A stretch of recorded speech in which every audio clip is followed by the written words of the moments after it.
listening to Opera Box Score. Let's get ready to rumble! Wherever you are, however you're listening, it's America's talk radio show about opera. It's Opera Box Score. I'm Weston Williams, joined this week by Oliver Camacho and Matt Cummings. All right, this week it's the annual Hallowe'en Spooktacular, the scary and shocking moments of opera that will have you lose your head. And then, in the listener mailbag, a field report from Donald and PJ, and perfect for the Spooktacular, it's a review of Opera Arizona's Frankenstein from listener Dale. Plus, Roll Tide? Then in the 2-minute drill, the scariest thing about opera? Well, I'd have to say, the sexism. Make sure you subscribe to our podcast on Spotify. Click follow on Apple Podcasts, hit the plus sign, send us a voice memo, or email us your hot takes, mailbag@operaboxscore.com, or just record your thoughts using the You Got Something to Say page on our website, operaboxscore.com. However you contribute, you'll get an OBS beer coaster, an OBS lapel pin, and the all-new #1 OBS fan foam finger, just for sharing your own hot takes. Frankly, Oliver, the amount of deals we have right now for the amount of merch we have, it's scary. I assume you're going to lay over a scary noise over sexism, like some crows crowing or something like that, right? Yes, Chains of course. clanking. Okay. Yeah, exactly. Oh, goodness. Yes. And Matt Cummings, what are your opinions on sexism? I'm gonna have to say against it. Oh, Good. Starting coming off in with the strong, spicy strong take. takes, yeah. I know we are not in a position to talk. We don't have Ashley or George for this Halloween Spooktacular. We do have some sports talk here from George Cedarquist. He says Sunday's quarterback starter for the Bears was Tyson Bagent. He's a D2 quarterback who went to Shepherd University in Shepherdstown, West Virginia, and he's the first D2 quarterback to start in the NFL for over a decade. Maybe his name is Tyson Bagent. Bagent. Did we check? From Berger University. Apologies to Tyson Bagent. Over the weekend, the 21-year-old American tennis player Ben Shelton took the title in the Tokyo Open. He's having an incredible year. He jumped the ranking from the start of the season from 96. He now is in 15th in the ATP ranking. So congratulations to Ben Shelton. His father is also a tennis player. I think when he was first on the tour, I think every time he left the country, it was like his first time, having been in that country. And like as a professional tennis player, you do a lot of traveling, but he has like this sort of very like wide-eyed, like I can't believe this is happening to me type of attitude. And it's just really maybe a little bit of fear, Oliver. Who's a little frightened maybe at the horror of the new places he's in. Perfect seg. Perfect. Let's talk some opera. Chalk Talk on Opera Box Score.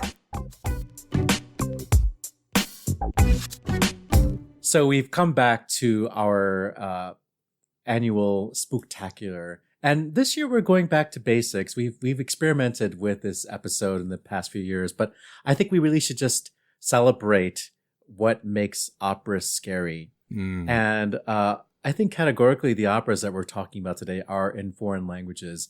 But you have to think that, when these operas premiered and when audiences are being exposed to these texts for the first time, maybe they didn't see the source play and maybe their first experience with the narrative was actually at the opera.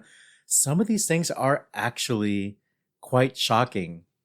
And I think we have the removal of time and the removal of language that makes us not necessarily sense that something is that scary. But when you really look at these things more closely and try to imagine yourself being, whatever in the 19th century and witnessing these things for the first time, they were pretty upsetting and horrifying. So we're going to do a little tour of some scary moments in opera, and our first shocking moment comes from Verdi. Yes, that's right. It comes from Verdi's Rigoletto.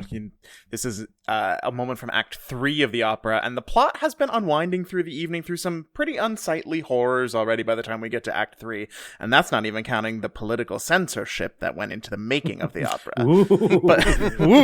Spooky. But just a short list of some of the horrible things that have happened already. The Duke seduced Ceprano right in front of her husband. Monterone was put to death for cursing the Duke, and Rigoletto for raping his daughter. Rigoletto is considering murder. Gilda is being locked up to protect her from people who would want to hurt her, such as the Duke, who seduces her and then leaves. The courtiers, who kidnap her as a joke. The courtiers then make fun of Rigoletto for trying to get her back, and they laugh at him while his daughter gets assaulted in the other room.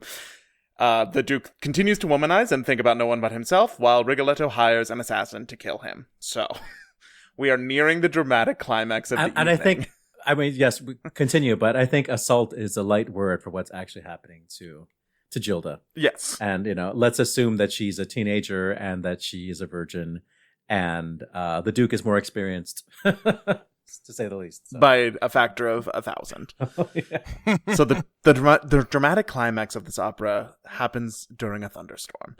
And thunderstorms in opera are nothing new, and they're not always very scary. Like, they do feature prominently in comic operas to, like, act as an obstacle or an inconvenience or a clever way when you need to pivot within a plot.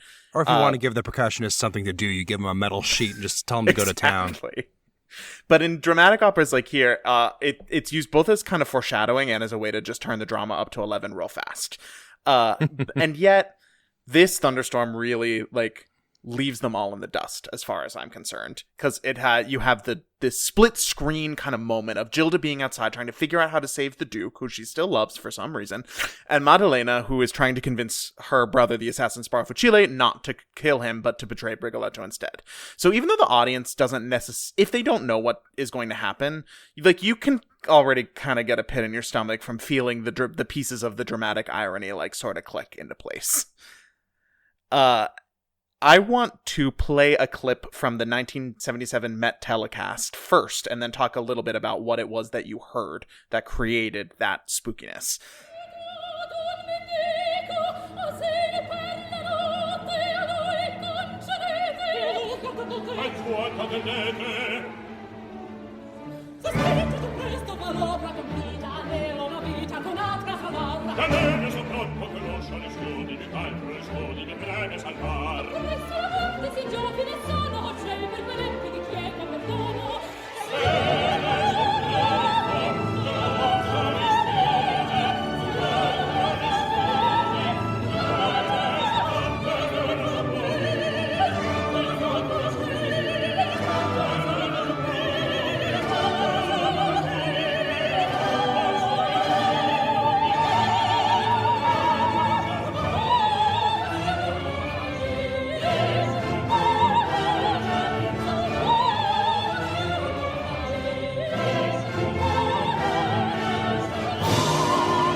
You just heard Ileana Cotrubas, Isola Jones, and Justino Diaz, and we don't need to talk about who is conducting it, speaking of spooky, scary. That's pretty spooky. First of all, the way Verdi wrote this storm is extremely realistic. You hear it kind of build in a distance with bolts of lightning and raindrops in the flute and thunder in the low strings and the wind from the offstage chorus of oohs. And then all of a sudden, this is all before the clip that you heard, but then all of a sudden it hits, and you get that aggressive driving rhythm in the voices as the rain starts to come down in sheets, and the layering gets more and more agitated and more and closer together, and then all of a sudden, Gilda just takes off, and her vocal line soars over the storm, and the only thing that can stop her is her willingness to take the knife instead of the Duke.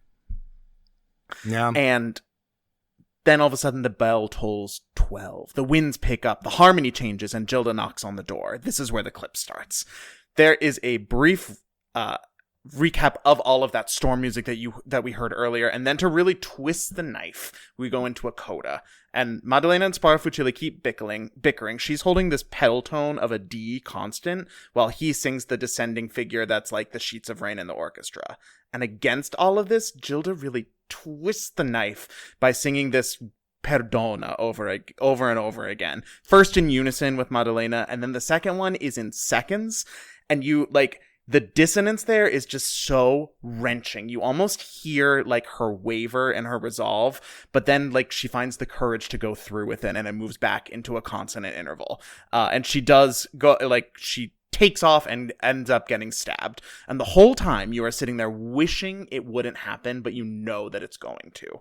All while this storm is going absolutely nuts, as if to cover up the violence so that no one will figure out what happened until later. I love the atmosphere that is created in these sort of romantic era operas with storms, especially. There's something so, I think in that era, storms were even scarier than they were now. When you have the advent of the modern meteorologist, I think that you lose some of the mystique of the storm. There's no divine intervention. Meteorology is very anti-Halloween. You heard it here first. I want to bring another little sort of atmospheric scene to the table. It's not a storm scene, but in my mind, this is sort of the beginning of horror in opera. This is from Carl Maria von Weber's Der Freischütz, which, also one of the first true romantic operas. And this is specifically the Wolf's Glen scene. I don't really have a clip for it because really to get the full effect of the Wolf's Glen scene, you kind of have to hear the whole thing. We don't have time for that. But I think that just goes to show how he was thinking about it when he was composing it. This is very unusual writing and dramatic storytelling from what you had seen in opera up until this point. I know the first time I was told, oh, you have to listen to the Wolf's Glen scene from Freischütz, I was expecting something a little more conventionally musical, especially for an opera written in 1821, but it's really not. There's a lot of effects going on. A lot of what's being said is being spoken and often intoned as possible by whoever is playing Kaspar. Samuel, Samuel, Abacht, steh mir bei in dieser Nacht. This is a really sort of dramatic, drama-first way approach to bringing opera to the masses. It wasn't so much inspired by anything in the operatic world as it was in the sort of cheap, bad theater world.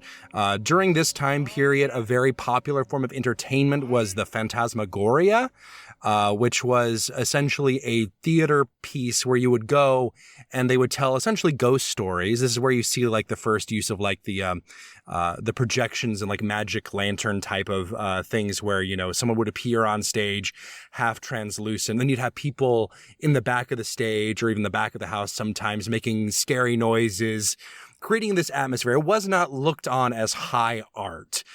So when you see a lot of those techniques, not necessarily the projection, but the offstage chorus, that was really unusual for 1821, using these strange vocalizations and this uncertain, ghostly atmosphere. It was really, really unique. And it was something that audiences, I think, after so long sitting in the classical world of Enlightenment type of operas, were hungry for. This was a massive hit. It reminds me of the success of, horror films throughout the years.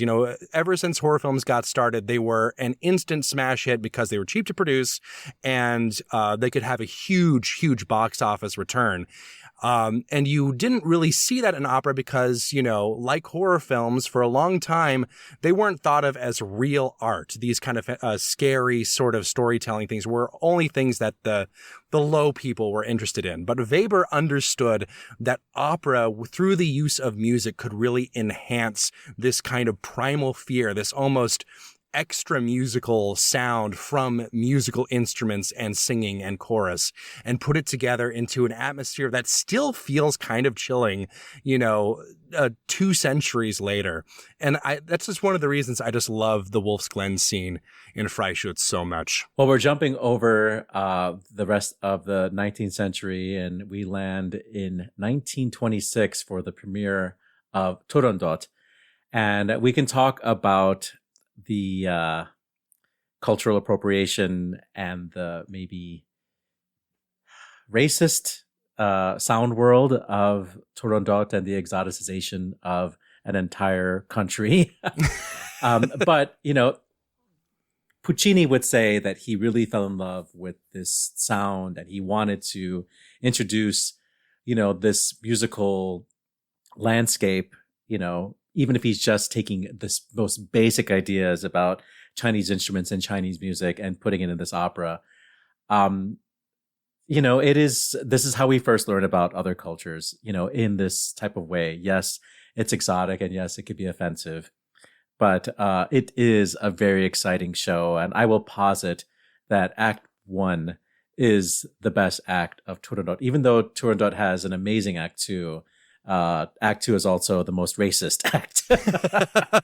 The true horror was racism all along. Yeah, well, Ping, Pang, and Pong, you can erase it from the it's opera. pretty bad. It's really, really, you just need to do the riddle scene and in Questa Regia from Act 2 and the rest of it just like snip, snip, snip, not needed. Please don't make me watch them. The first act is so horrifying. The chorus is savage in this show. They are bloodthirsty, and they're just like ready for the spectacle of somebody trying to answer Turandot's riddles and losing. The Prince of Persia is a character who we're hearing about the entire, the first scene of the show. Originally played by Jake Gyllenhaal. And we don't really get to hear him sing except for one word. He sings Turandot's name right after Kalaf, the unknown prince, realizes that just after seeing Turandot for one moment, seeing a glimpse of her, and the glimpse he sees of her is of her giving the thumbs down, like the emperor's thumb down. It's like, nope, the Prince of Persia will die because he didn't answer the riddles. And he catches a glimpse of her and he gets the biggest boner of all of opera. And which is really a lot of that's saying something. And Kalaf is, talking to his dad, it's like, no, I'm going to do this. I'm going to press the button. I'm going to go for it, And so he sings Turandot, Turandot, Turandot. And then in a different key, we hear the Prince of Persia as the executioner's machete comes down in his neck, also sing Turandot in just a slightly different key, which is, for opera goers who are used to tonal music, by now the idea of atonality had been introduced and there are plenty of composers who were doing it. Puccini wasn't really on board with it, but this may be his most atonal opera for moments just like this.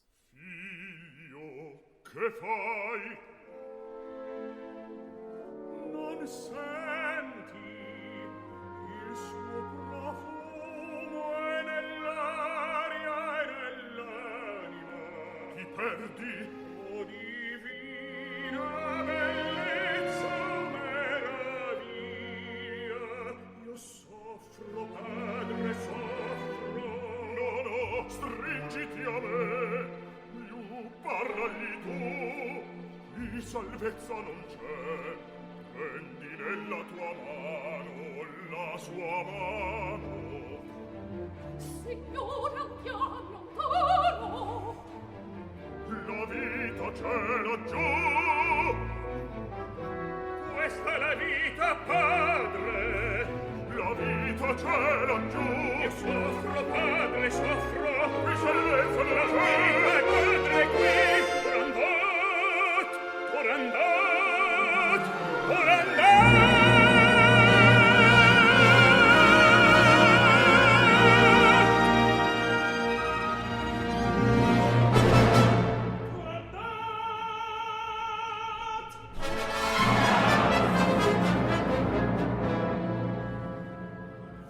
So it's subtle for our modern ears. I mean, this idea of two chords that don't go well together is explored very extensively in Strauss's Elektra, and this is sort of Puccini's little Elektra moment. Actually, this whole first act of Turandot feels like Puccini's response. I mean, certainly to if you're Elektra. going in there expecting like La Boheme, you are going to be Yeah. surprised at some of the things that you hear.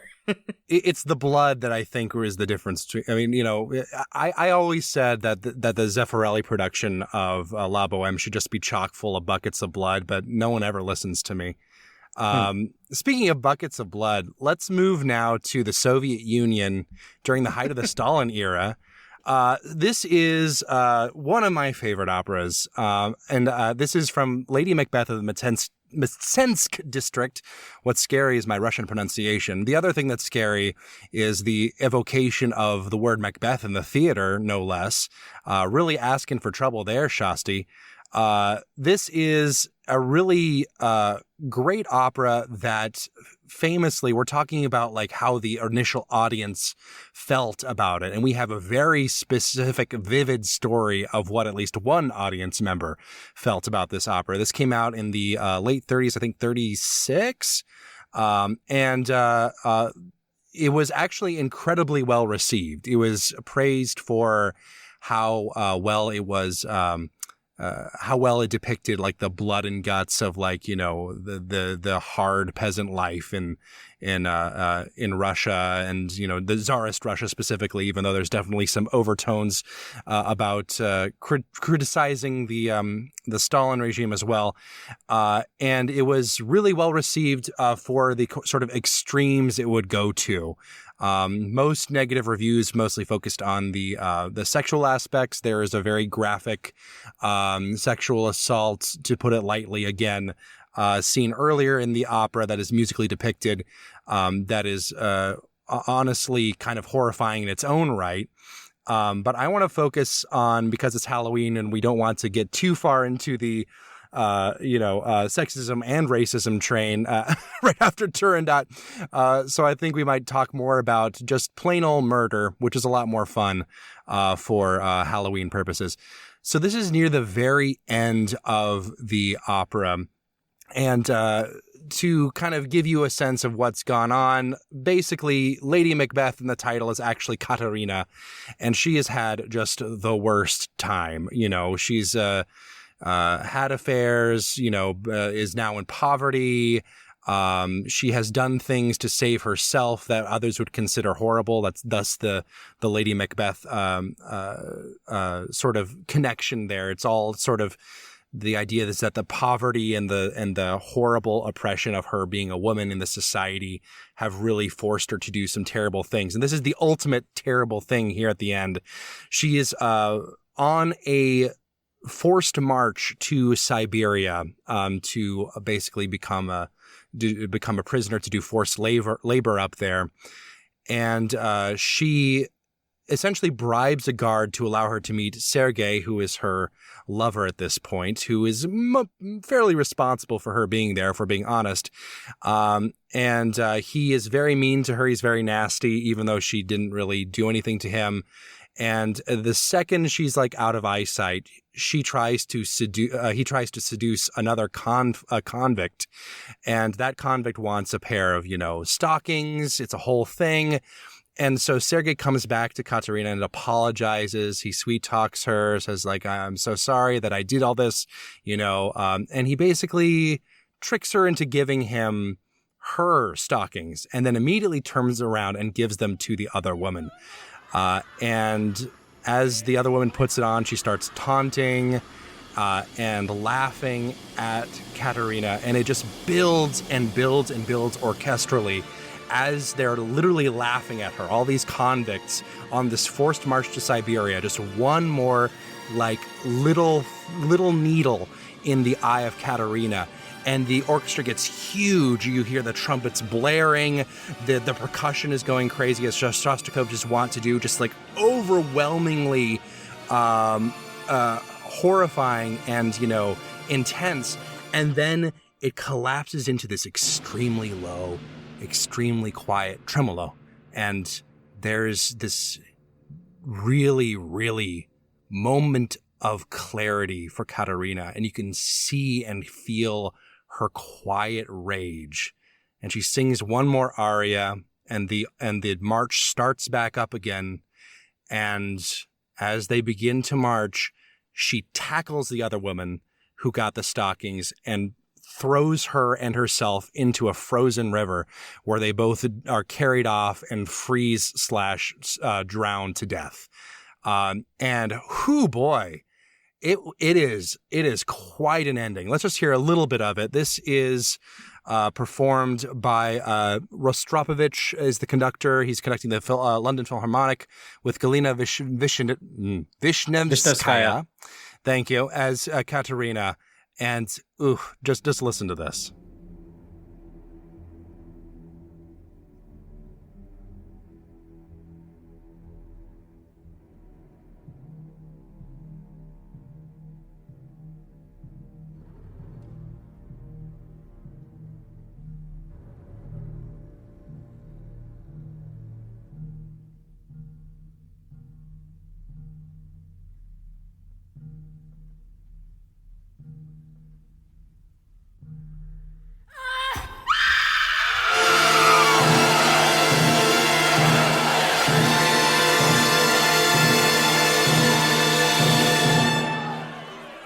Ist Gesta, du, Bravas!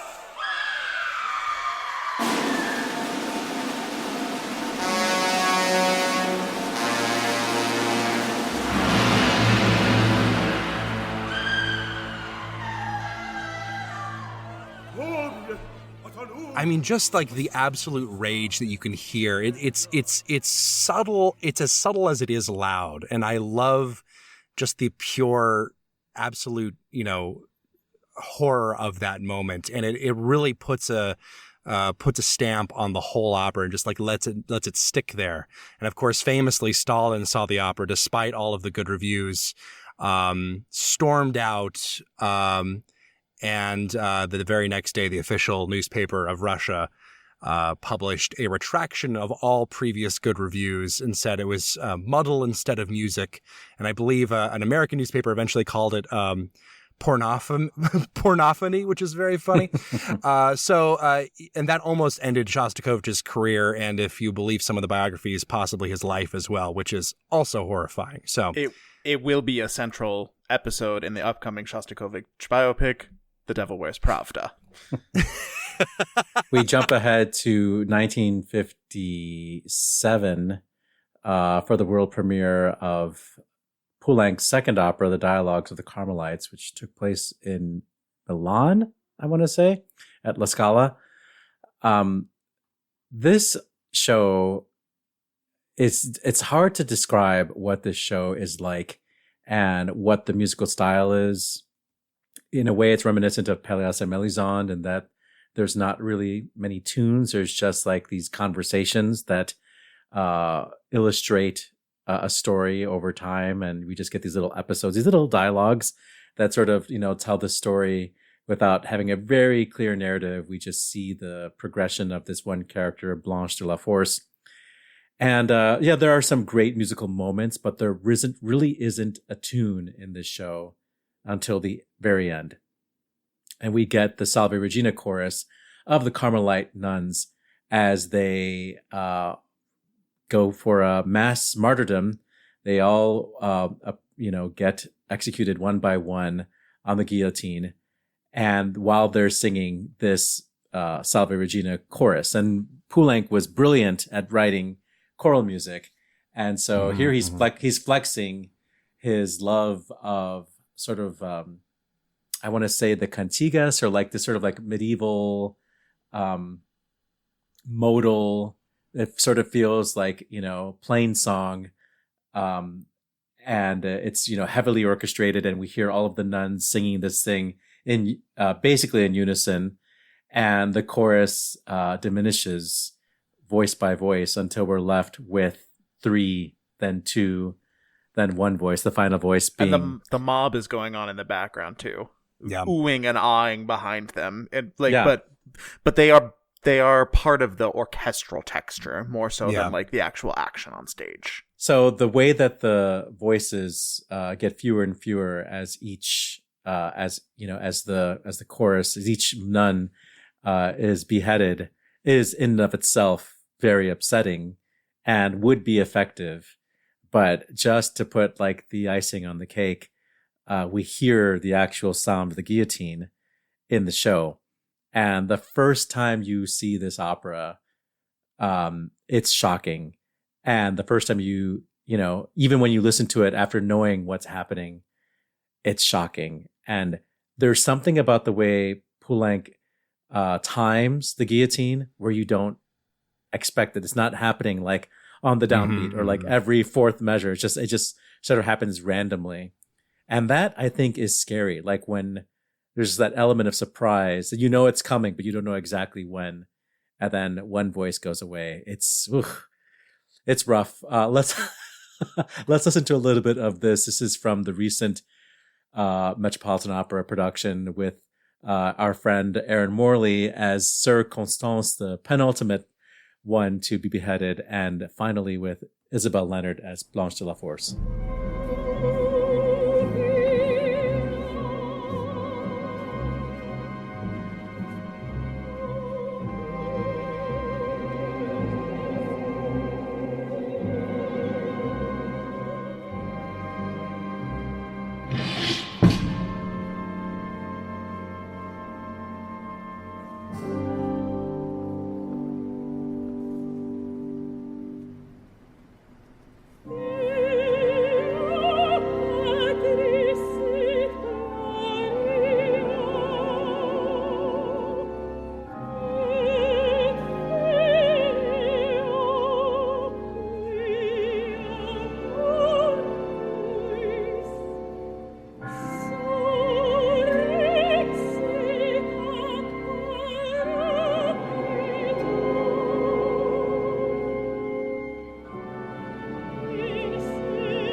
Some cheerful Halloween music for you. Something for you to listen to on your way to church. Yeah. Let's get to something a little bit more tuneful and make you feel like, oh, opera is fun. Matt? Well, this isn't really a particularly tuneful section of Rigoletto that we're hopping back to. But it is really the big reveal of what happened during the thunderstorm that we talked about earlier. So as the storm ends, Rigoletto comes to collect the body of the Duke, he thinks, dun, dun, dun, and pay the assassin. And he's like practically salivating with excitement over having gotten his revenge. And he doesn't, so much so that he doesn't really seem to notice that the bag that he's given by Spartafucile feels a little light. No. It's not until he hears off stage the Duke singing that stupid little canzone, La Donna Mobile. It's such a devastating moment. Which is the third time in that opera that you're hearing that melody. And what can we say other than that we stand a little diegesis? But he is sitting there like having this realization, watching it play out like piece after piece in real time, while he hears his nemesis singing a carefree song about how women are really the fickle ones. And as he's trying to convince himself that what he thinks happened didn't happen, it did. Yep. It sure did, Matt. It sure did. And his interruptions, like underneath the Duke singing, get increasingly panicky. There's a lot of tremolo that happens in the strings as it starts to occur to him. And then the orchestra takes over this like crazy heartbeat pounding as he questions what could have happened. And then when he opens the sack and sees that it's Gilda there, and he says, "Mia figlia, mia Gilda," there's this really shocking modulation. And he runs over to the door and starts pounding on it and knocking on it, but no one is there. And there's this alternating like panic and heightening of the emotion and kind of resignation to what he has done as the orchestra figures like go from being more and more agitated to kind of calming down and coming back down. But that oscillation happens a few times. Let's hear a clip of Cornell McNeil from that same Met telecast singing this moment.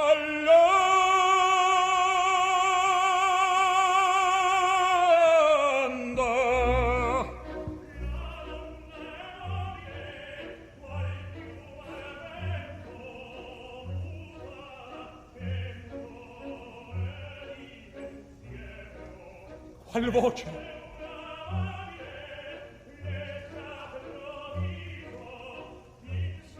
Illusion notturna è questo.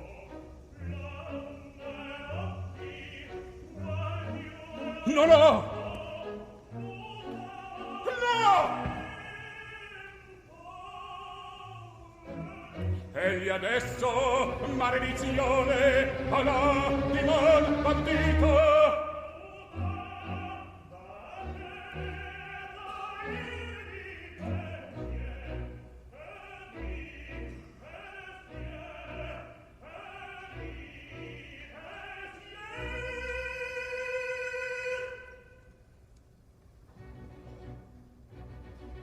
Chiamai, chi è qui, suo vece?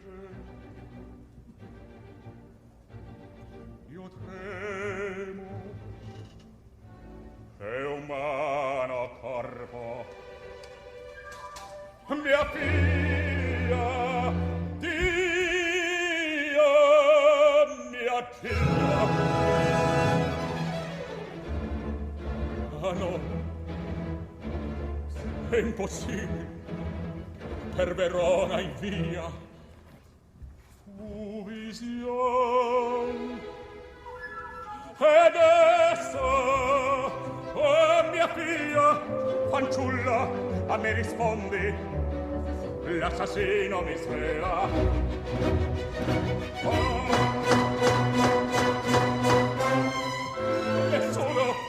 Nessun, mia figlia, mia Gilda, oh mia figlia. Even though the audience already knows what has happened, there's still a way to that there. It's really masterful composing in the way that drama builds bit by bit for the character, and you even still feel pulled along by it. It does turn out that Gilda's not fully dead, and they still manage to sing a love, not a love duet, but a fatherly love duet for another 8 or 10 minutes, before capping off the drama. But can you imagine as a parent just like opening up a body bag and finding out that it's not your nemesis, it's in fact the whole reason that you had for hiring this assassin in the first place? It's honestly one of the best moments of dramatic irony in the whole opera, because the audience knows what's happened. Rigoletto doesn't, but like the way it's revealed is just so perfect. And like knife twisting, literally. Speaking of knives twisting, I have one more for you. This is from the opera Lulu by Alban Berg. And I know everyone has rolled their eyes and turned off the podcast when they hear me say that. But this really is a fantastic and horrifying moment in the opera. Now, I want to say something about the limitations of opera as an art form here. Obviously, every art form expresses some things better than others. Like, as good as the ending of Rigoletto is in terms of creating a horrifying moment like that, the fact is, in the 19th century, you still had to have that full dying duet. You weren't allowed really to have that immediate sort of like blood and guts, murder, shock, and then go on like you would in, say, your average horror film until at least the Verismo era, honestly, probably even later.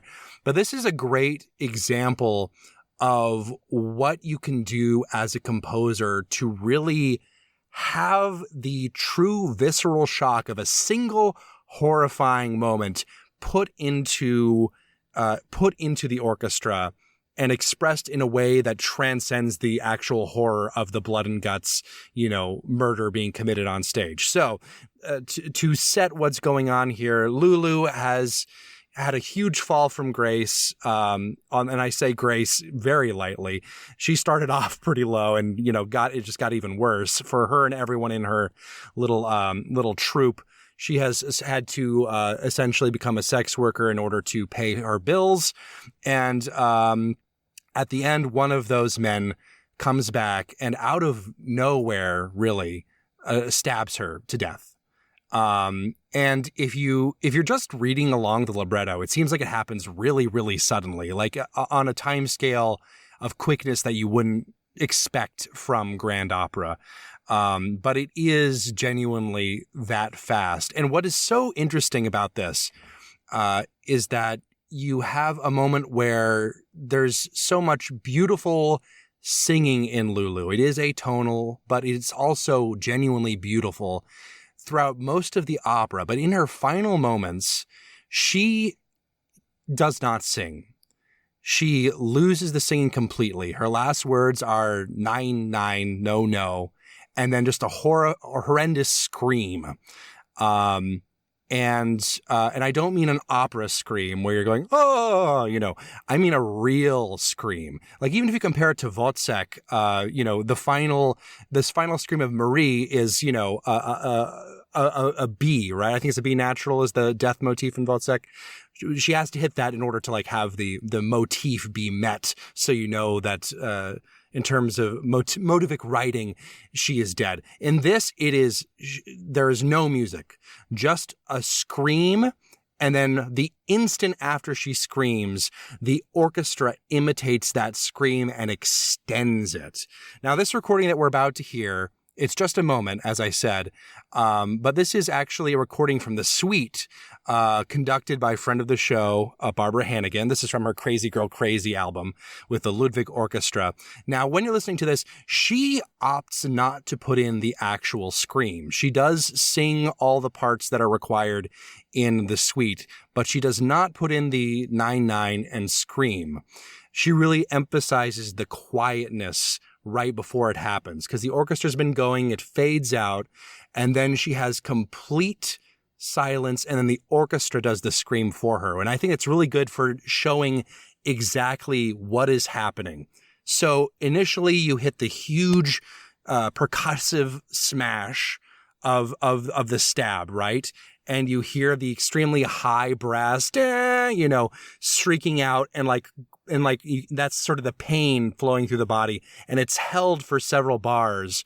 But Barbara Hannigan takes it really slowly, and you feel the pulse quickening underneath. You hear the dun dun dun dun dun dun dun dun dun dun dun dun dun, and there's a certain point where the brass instruments cut out completely, and it's just these extremely high strings, ding ding ding ding ding ding ding, like Psycho, right? And for me, when I'm listening to it, that is the point where the breath in her lungs is gone after the stab, when the air that has been giving her life is gone. And then when the brass comes back in, it's a bubbling up, and that's her coughing up the blood, and then after that, she is just dead, and I can't think of another moment in opera that is so one-to-one, visceral, horrifying, enhanced by the music, but also not being held back by the need to have music playing. Let's just hear just basically the scream and the lead into the scream. Do we even need to hear the clip after that amazing realization of it?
That's a scream, baby. That's a scream. That's Halloween. Travel back in time this weekend to the origins of the music that you love. Join the Oriana Singers, Chicago's premier chamber choir, for Monteverdi's Vespers. Don't miss the chance to experience this rarely performed 17th century masterwork live with period instruments. It's Monteverdi's Vespers, presented by the Oriana Singers. Saturday, October 28th in Oak Park, and Sunday, October 29th in Chicago. For tickets and more information, go to oriana.org. That's ORIANA.org. And use the promo code Time Travel for $5 off your ticket price. Now that's a scary good deal. Yeah, you got something to say? Then yeah, all right, you can say something. This is Listener Mailbag. Before we get to the 2-minute drill, I thought we might reach into this listener mailbag. Oh, that's actually a bunch of eyes. Oh, wait, let me try over here. Oh, that's a bunch of spiders. Oh, here we go. Here's a letter. This is from Pat in Birmingham, Alabama. Wow, what a coincidence. That's where I'm from. Pat says, thank you for the podcast. Love the show. Since I didn't see any of you here at the epicenter, I decided to send you a quick report of last night's Composer Spotlight. Last night marked 3 months until the world premiere of Touch in Birmingham, Alabama. Carla Lucero is a remarkable composer and librettist. Lucero held the complete attention of the opera-loving Tide, Razorback, and Mounties fans with vivid descriptions and storytelling of her research into Alabama hero Helen Keller and Anne Sullivan. The work expands Helen's character from a deaf and mute woman on stage into a complex being through employing several voices interlaced with unique music composed using the keys D, E, A, F. Peter Fagan sang an excerpt of his aria. Pat says, the world premiere will certainly be an international highlight of 2024, and we are so pleased to see Opera Birmingham commission a great work and to have the opportunity to immerse ourselves into the story and legacy of Alabama and national heroes like Helen and Anne with a vehicle like opera. And he says, roll tide roll. So thanks, Pat. Really appreciate that little last part just for me. We'll go over now to... Oh my God, are those guts? Nope, just spaghetti. This is from Dale in Arizona, who writes, Phoenix composer librettist Greg Kaler made a big hit this weekend in Phoenix with his new opera Frankenstein for Arizona Opera. Great singing and stagecraft by cast standouts Edward Parks, a baritone, as the monster, and Katie Beck, mezzo, as Elizabeth, the wife of Victor Frankenstein. The staging was well done, performed on an atmospheric set, allowing plenty of room for movement. I was delighted that this English language piece had surtitles in both English and Spanish. Arizona Opera has made great strides in appealing to our large Latino community and to local history. The story of Frankenstein is told from the viewpoint of the monster and was moving and thought-provoking. The voices have room to soar in Kaler's score, and Beck's second act aria should be on the radar of any mezzo. I predict many regional companies will find success with this chamber opera. We love Katie Beck here in Chicago. She was a member of the Ryan Opera Center Ensemble for a couple of years, or maybe just 1 year, because she's so good. She didn't need to. I forget, but it was during COVID, so it was tough. So thank you to Pat in Birmingham. You're definitely going to get the merch, the foam finger and the coaster and the lapel pin. And I think Dale has written in before, but hey, why not? Have another set. Have another foam finger. Go for it. One for each hand. But for sure, you will recognize these voices. Hello, Opera Box Score. It's PJ and Donald. We're here again. Hey, Donald. Hi, PJ.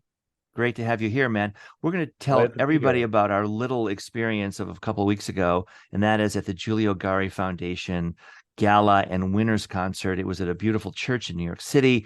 It was the winners and some others performing for us. Donald, just tell us your impressions.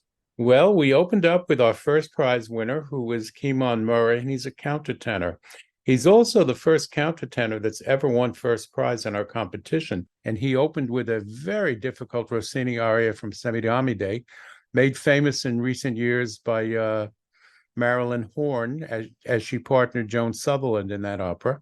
Then we had our bass, Young Wong Park, who sang L'Iraviso, which is the bass aria from Bellini's I Puritani. We had Sinead Curtis singing the Non Mi Dire from Mozart's Don Giovanni. Then we had a little Wagner, our second prize winner, Lebu, who's in the Lindemann program at the Metropolitan Opera. He sang Mogst du mein Kind from Der Fliegende Holländer. Then we had our tenor, our dramatic tenor, Joseph Saki, who sang Durch die Wälder from von Weber's Der Freischütz. Very rarely heard. The last time it was done at the Met was over 50 years ago, about 50 years ago, actually. We had one of our sopranos, a grant winner, Chelsea Linnae, who sang Regnava nel Silenzio, that's Lucia's aria from the first act of Lucia di Lammermoor. We had a very interesting new piece, well, not new, but new to New York. Daniel Catan, a Mexican composer, his Florencia in el Amazonas, and Amanda Batista, who's a young soprano in the Metropolitan Opera Lindemann program, sang Donde Estás, Cristobal. Then we had our bass, Youngwon Park, back for the Song of the Viking Guest from Rimsky-Korsakov's Sadko, which is a beautiful, beautiful, beautiful piece of music. And Lebu, our second prize winner, came back and sang the King Philip's aria from Verdi's Don Carlos in the original French at Elle ne m'aime pas. We had our baritone Spencer Reichman singing A Sogno o Realtà from Falstaff. It's Ford's Jealousy aria. Then Sinead came back, sang the Ave Maria from the last act of Verdi's Otello.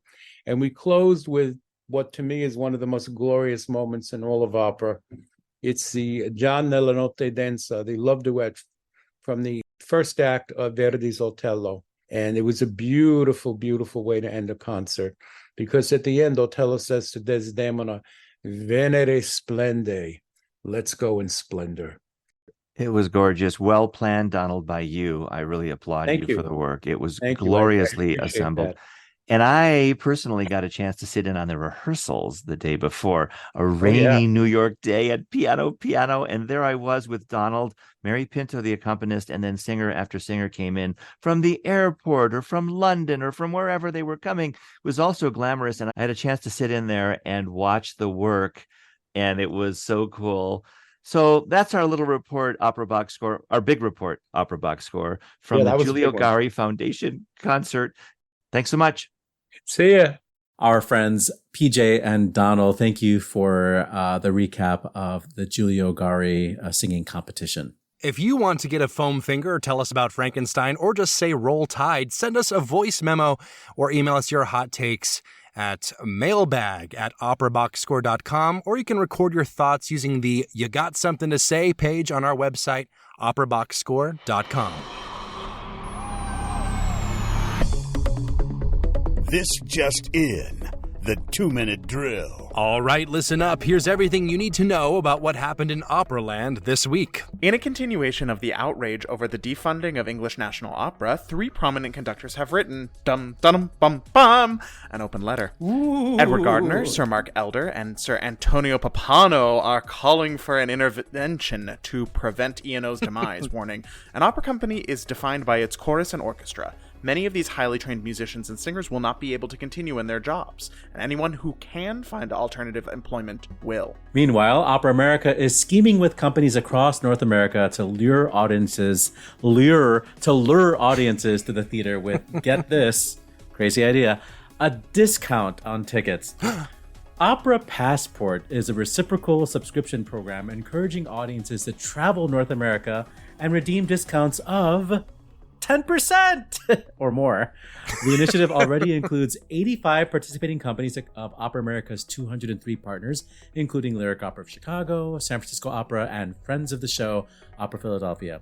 Hey, if you come to Chicago, you can save 10% and pick up your OBS fan foam finger in person. Teatro San Carlo is warning about a potential cancellation of the opening of Rossini's Maometto II due to the participation of theater workers in a national strike, which is for the renewal of the Opera and Symphonic Foundation collective bargaining agreement. That's a real bummer for all you diehard Maometto II fans out there. Hey. That's the two of us. In better labor news, Philadelphia Orchestra has reached a deal for a new 3-year contract with the Musicians Union. The agreement raises salaries nearly 16% over the time period, a central demand of the musicians, and requires the orchestra to increase the number of musicians it hires each year to fill vacancies. "We stuck together and refused to accept substandard deal after substandard deal," said David Fay, a double bass player and union leader.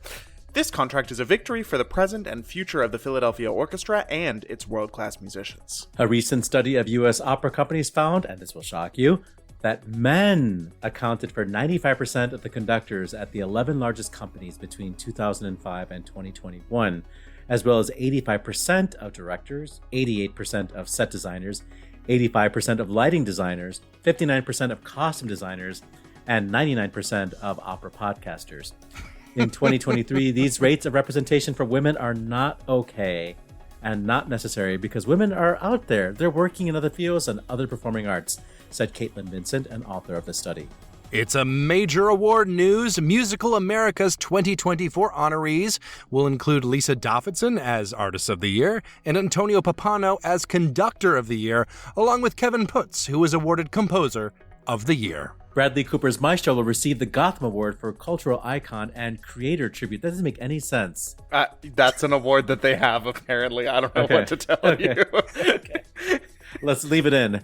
The first major award for the biopic set to open this fall. Renowned mezzo-soprano Waltraud Mayer will retire from the stage following the Berlin State Opera's current production of Elektra. That's after 47 years of performing in the most demanding mezzo-soprano and soprano roles. In a wide-ranging interview with the New York Times, Mayer described just a bit of her artistic process for choosing to take on a new role, saying, "I ask myself, what do I want to say? What could I be in this role? And then I decide if I should do it and how I'll do it. The conversation about how to do it vocally comes after." Check out our show notes for the full interview. In trade news, Lori Decter Wright has been appointed the next general director and CEO of Tulsa Opera. She comes to the beleaguered company with over 30 years of experience across opera and executive nonprofit leadership, said artistic director Aaron Beck, quote, "When I agreed to step in as general director on an interim basis a few months ago, it was my hope that the company would find a leader like Lori Decter Wright." On the disabled list, Victoria Carlson dislocated her knee during a performance of Don Giovanni in Malmo, but that didn't stop her from completing the show. She has since returned to the production and will continue the run through December. Exit stage right. Japanese composer Akira Nishimura has died at the age of 69. Nishimura composed two operas, Hot Rain in August and Asters, the latter of which premiered at the new National Theatre Tokyo to great acclaim. And not exiting stage right, the Israel Philharmonic has confirmed that Zubin Mehta is alive and well, after a fake account impersonating the LA Philharmonic falsely announced his death on X, Twitter. Quote, "Dear friends, there are so many rumors that Zubin has passed away. This is not true. 10 minutes ago we called him, we woke him up, and he laughed about the whole thing." The origin of the fake news may have been an account created by Tommaso De Benedetti, known for his dedication to generating hoaxes of this nature. And on this day, October 23rd, first performances include Rameau's opera ballet Anacreon in 1754 and Alexander Borodin's Prince Igor in St. Petersburg in 1890. Birthdays include German composer Gustav Albert Lortzing in Berlin in 1801, French soprano Denise Duval in Paris in 1921, the late Ned Rorem in 1923. Happy birthday to French composer Isabelle Aboulker, born this day in 1938. And Lawrence Foster, the American conductor, born this day in 1941. And a correction on last week's On This Day, October 16th should have marked the birthday of Marin Alsop, the American conductor born in 1956. Happy birthday, Marin, and not Lydia Tarr. And on October 16th, in 1962, it was the birth of the late, great Dmitry Vorovsovsky in Siberia. And that is your 2-minute drill.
To make up for skipping him last week, you just heard a clip of Dima singing The Demon's Romance from Arthur Rubinstein's opera. Oh, of the spooky. Same name.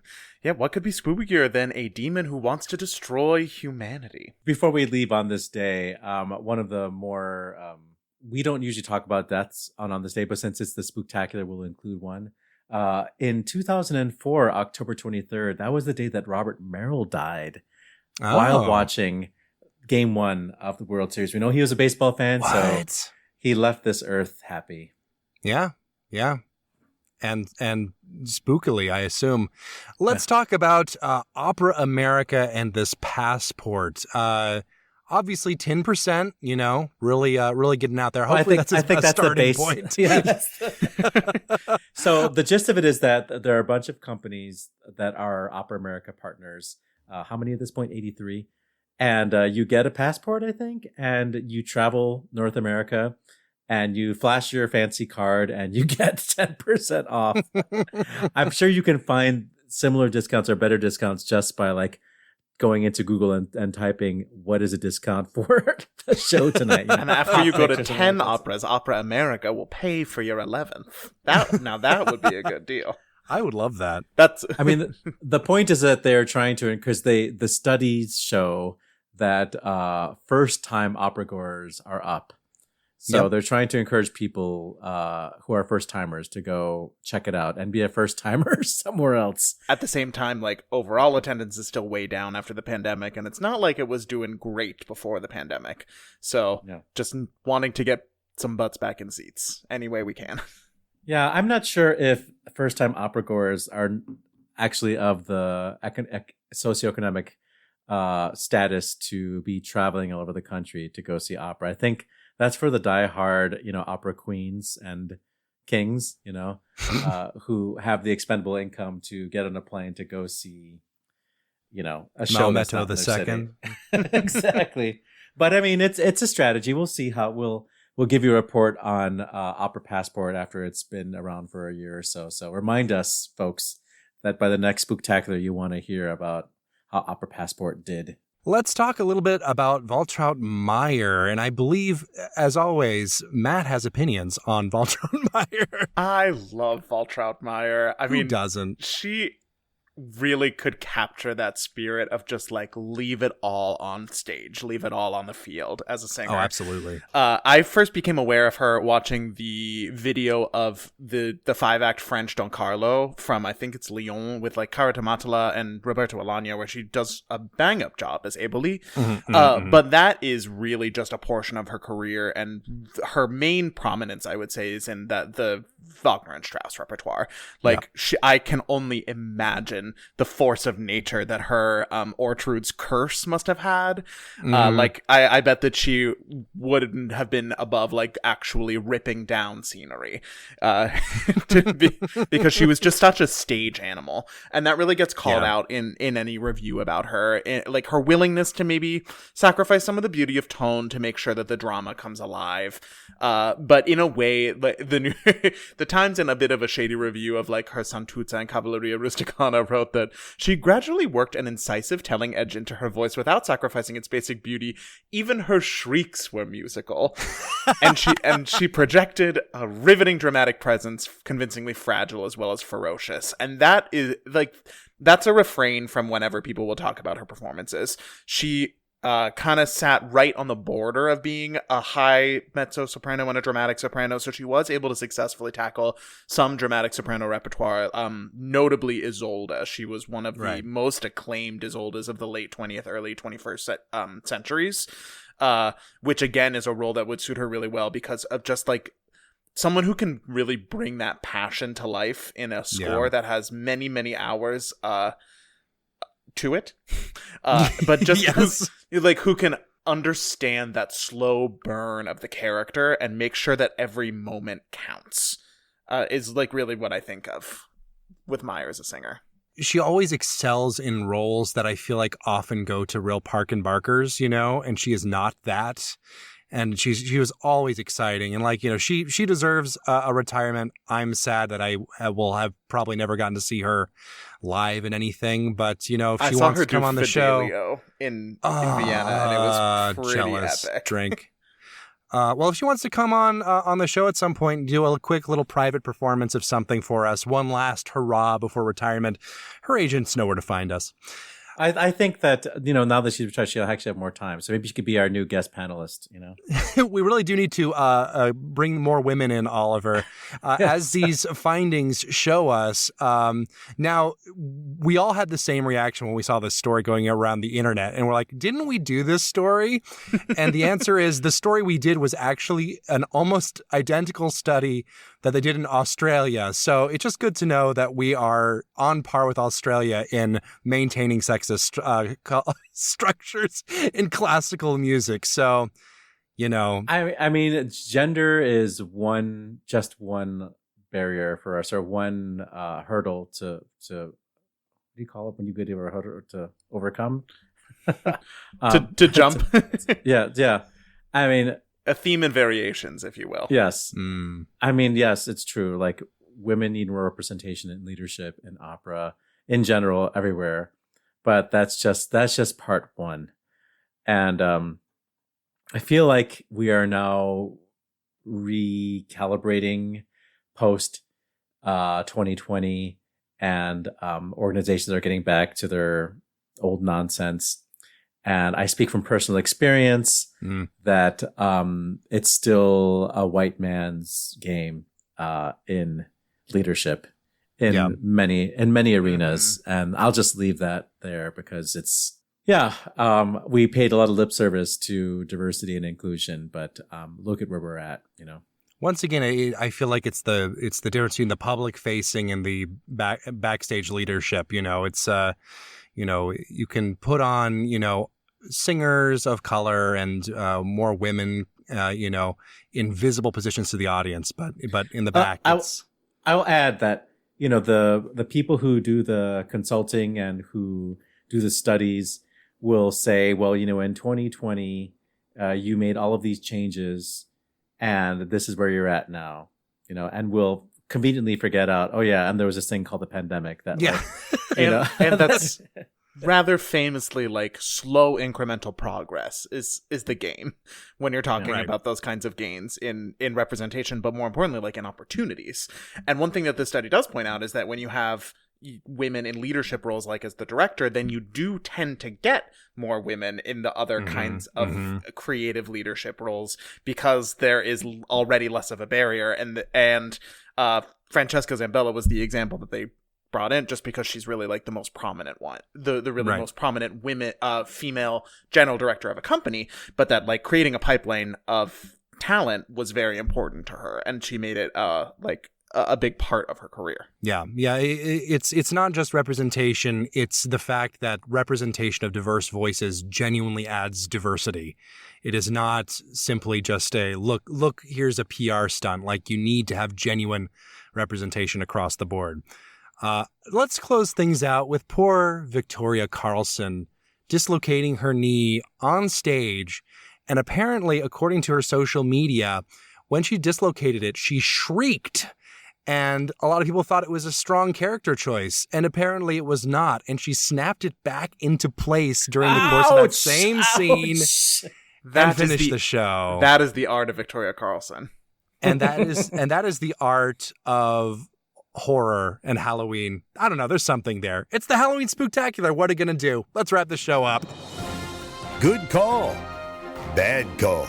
On Opera Box Score. Good call, bad call. It's how we end every single show somehow. Let's start with Oliver Camacho. I went to the HD of Dead Men Walking on Saturday, and I've seen a lot of things over the past couple of weeks. Operas, orchestral concerts, whatever. I've been kind of going night after night to events, and I've enjoyed many things. This was impactful in a way that I wasn't expecting it to be. And I've seen Dead Men Walking before. I've listened to it a number of times. This production was something else. Congratulations to the entire team, Joyce DiDonato and friend of the show, Ryan McKinney. There were many scenes that were just so upsetting where I just had to take a breath and try to keep looking. But the final scene and how they staged it with video cameras. For those of you who saw it, you know what I'm talking about. They made it really real for the audience, and it was a lot. So congratulations for putting that out there in the world for people to see and to really feel like opera can be that potent and impactful. Matt Cummings. On a completely different note, just to call out a couple stories that couldn't make it into our drill because they were extremely visual, but that we want to share with you all in our show notes in celebration of the Sydney Opera House turning 50. So happy birthday to those iconic sails. And please enjoy both a BBC photo story with many of the most important historical moments at the landmark, as well as a really fun music video from English comedy musician Tim Minchin about the importance of taking risks. I have one more little good call, another addition to the On This Day segment in the 2-minute drill, but it wasn't an opera, so we couldn't include it. But I did want to mention that in 1970, it was the first performance of George Crumb's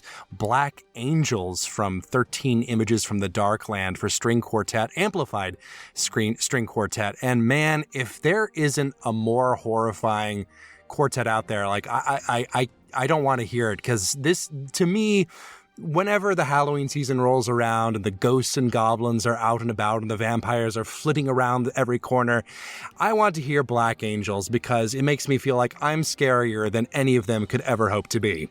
I'm thinking that like you're going to be throwing a Halloween party and you have a playlist like it's Monster Mash and whatnot, and all of a sudden Black Angels comes on and like I've done it before, Oliver. You spot your best friend across and like you high five. Yeah, George Crumb.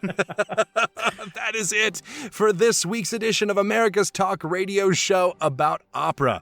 Make sure you subscribe to the show wherever you get your podcasts, get your voice heard, and find links to stuff we've talked about at our website, operaboxscore.com. And that's also where you can put your money where our mouths are. Give back to the OBS on the Support the Team page. Your announcer is Norm Waddell. Your creative consultant is Oliver Camacho. And your audio editor is Dracula. I mean me. For your co-host, Matt Cummings, I'm Weston Williams, asking you to continue the conversation about opera as you push your bully into an icy river.